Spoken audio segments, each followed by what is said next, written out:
นี่วันนี้ฉันมาเก็บเห็ดอันนี้นะเห็นไหมสีเหมือนใบไม้เลยเต็มเลยแหละวันก่อนฉันมาแล้วมันหนาวมากฉันไม่ไหวฉันก็เลยกลับก่อนเขาเรียกว่าเห็ดอะไรนะทำเป็ดชานทะเรลนะภาษาอังกฤษหรือเห็ดขาเหลืองจ้ะดอกนี้ใหญ่มากเดี๋ยวอร่อยนะเห็ดอันเนี้ยมาเก็บให้ดูนะเก็บให้ดูเลยอย่าเก็บวางไว้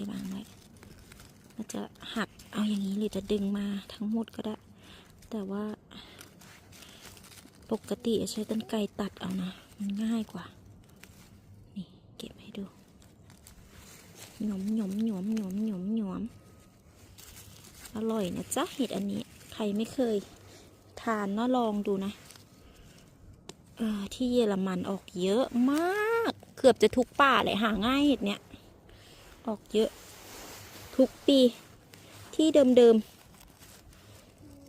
ๆจ้ะนี่กองหนึ่ง